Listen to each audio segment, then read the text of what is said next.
파우스트. 인간은 모든 것을 얻으면 만족할 수 있을까요? 아니면 인간은 끝없이 갈망하도록 만들어진 존재일까요? 만약 우리가 끝없이 갈망하는 존재라면 우리는 영원히 행복해질 수 없는 걸까요? 놀랍게도 괴테는 이 지독한 갈망과 방황 속에 인간의 구원이 있다고 말합니다. 60년에 걸쳐 완성된 인류 최후의 대서사시. 파우스트가 던지는 묵직한 해답을 함께 찾아가 보겠습니다. 먼저 파우스트라는 소설의 탄생 배경을 알아보겠습니다. 파우스트는 괴테가 완전히 새롭게 창조한 이야기가 아니라 당시 독일에서 널리 알려져 있던 요한 게오르크 파우스트라는 인물에 대한 전설을 바탕으로 합니다. 그는 15세기 후반 독일에서 활동했던 떠돌이학자로 점성술과 연금술, 마술 등에 능했다고 전해집니다.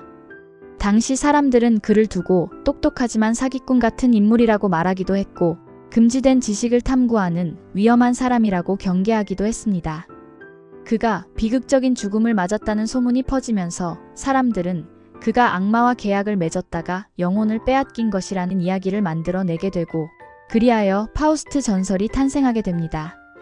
이후 여러 책과 이야기 속에서 파우스트는 지식에 눈이 멀어 악마에게 영혼을 팔고 결국 지옥으로 끌려가는 인물로 그려졌습니다. 그러나 괴테는 이 이야기를 완전히 새롭게 해석합니다. 그는 파우스트를 단순한 죄인이 아니라 방황하고 실수하면서도 끝없이 더 나은 삶을 추구하는 인간의 상징적인 인물로 그려냅니다. 괴테는 이 작품을 20대부터 80대까지 무려 60년 동안 썼다고 합니다. 질풍노도에서 고전주의까지로 청년 괴테의 뜨거운 열정과 노년 괴테의 깊은 통찰이 이 한 권에 담겨 있습니다. 그럼 이제 작가 소개로 들어가겠습니다. 요한 볼프강 폰 괴테는 독일을 대표하는 시인이자 소설가, 극작가이며 사상가입니다. 그는 문학뿐 아니라 철학, 과학, 정치에까지 깊은 관심을 가졌던 유럽 지성을 대표하는 거장으로 평가받고 있습니다. 괴테는 1749년 독일 프랑크푸르트에서 태어났습니다. 어린 시절부터 뛰어난 재능을 보였으며 아버지의 뜻에 따라 법학을 공부했지만 그의 진정한 관심은 문학과 예술에 있었습니다.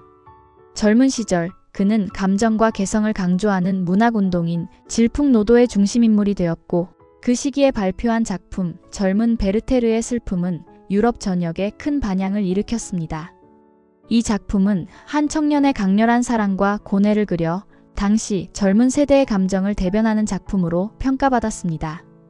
이후 괴테는 독일 바이마르 공국에서 정치와 행정 업무에 참여하며 공직자로도 활동했습니다.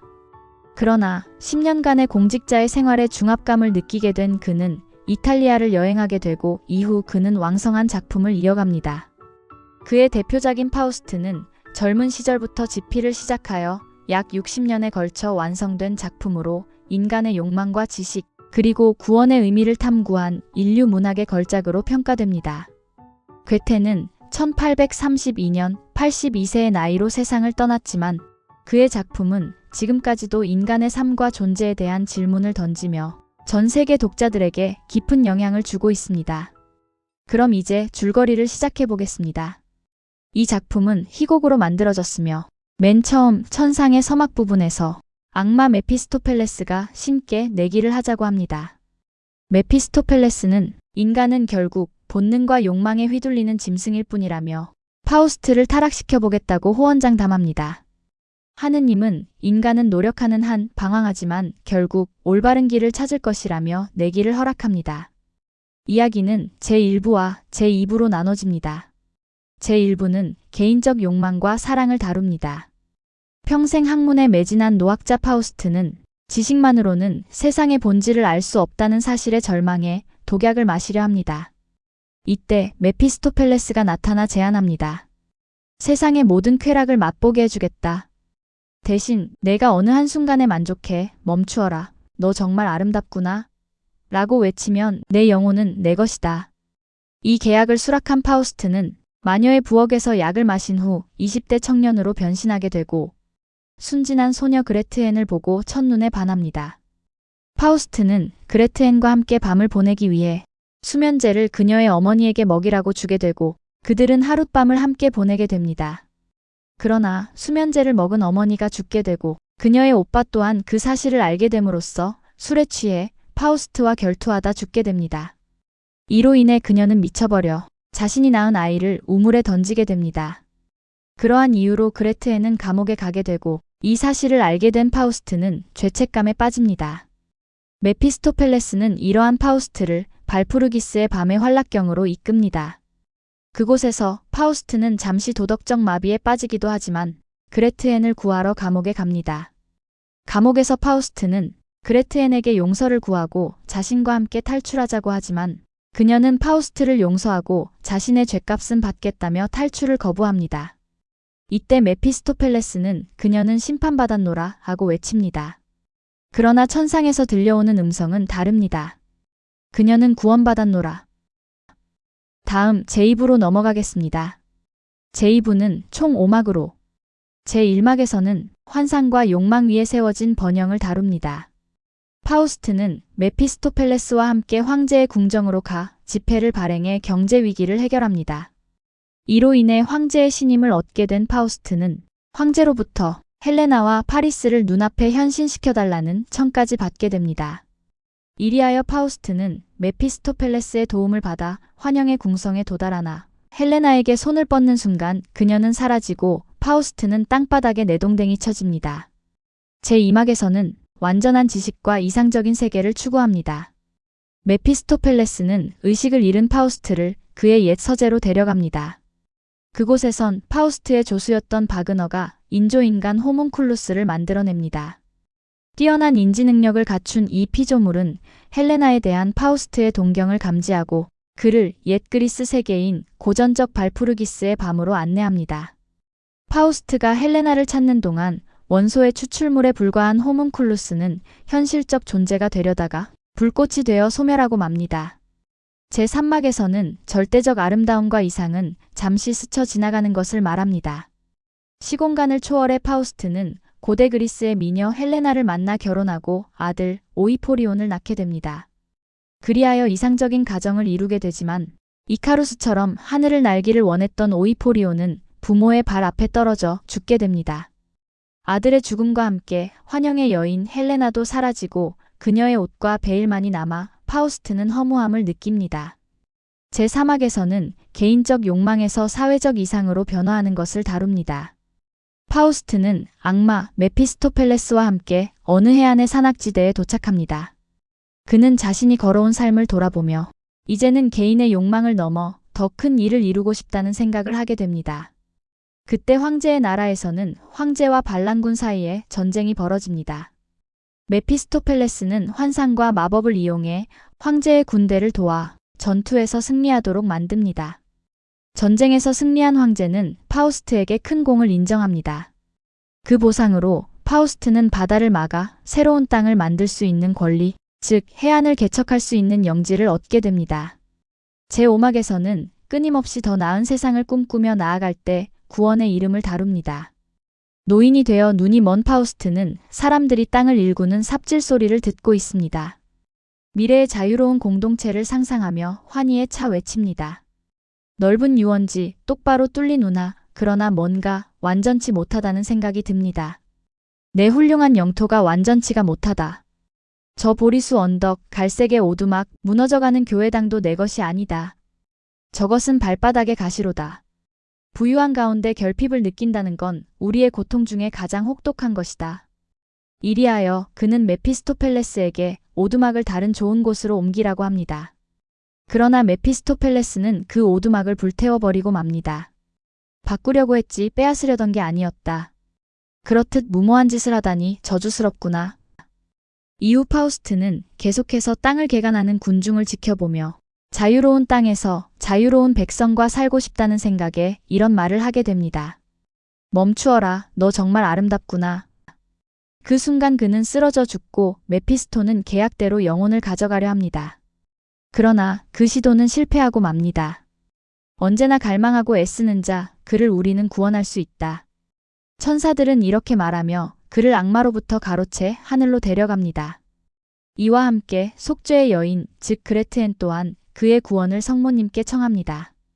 그리하여 파우스트는 신의 은총을 받아 구원을 받게 됩니다. 이제 이 작품에 대한 맥락을 짚어보겠습니다. 먼저 일부에서는 첫째, 파우스트가 악마와 계약한 결정적인 이유는 더 이상 새로울 게 없다는 절망 때문이었습니다. 괴테는 아무것도 하지 않고 고여있는 상태를 가장 경계했습니다. 방황하더라도 끊임없이 무언가를 갈구하는 상태가 오히려 살아있음의 증거라는 것입니다. 둘째, 지식보다 중요한 것은 체험이라는 것입니다.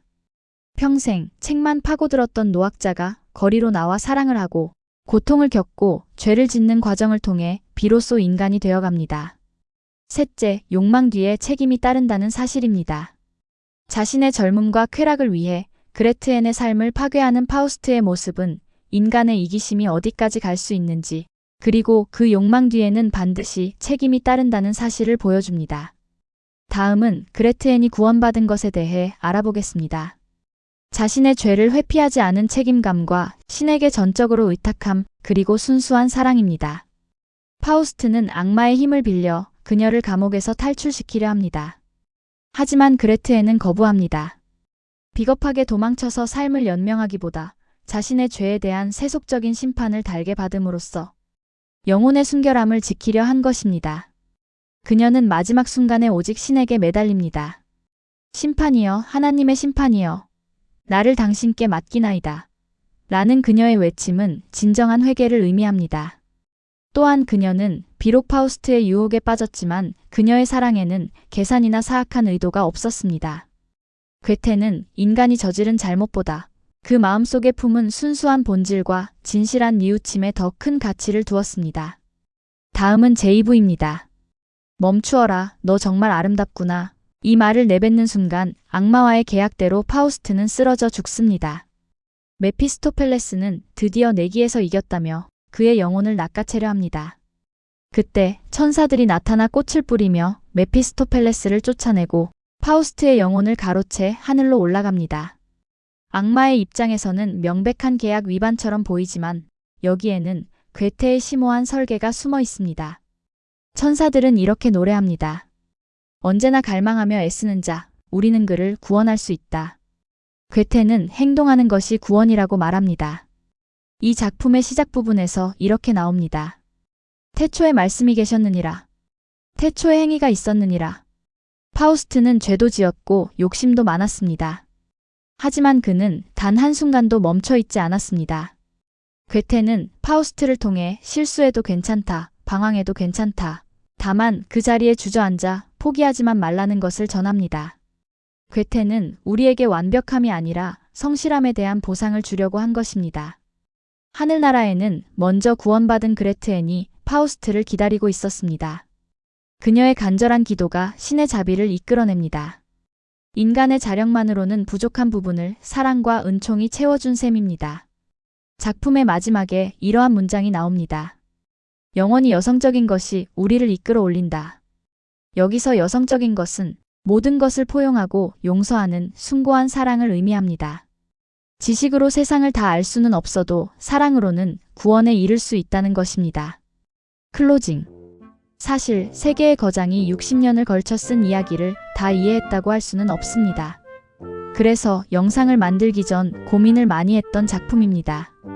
작품 속 괴테의 말처럼 그럼에도 불구하고 앞으로 나아가려는 것에 용기를 얻어 영상을 올리게 되었습니다.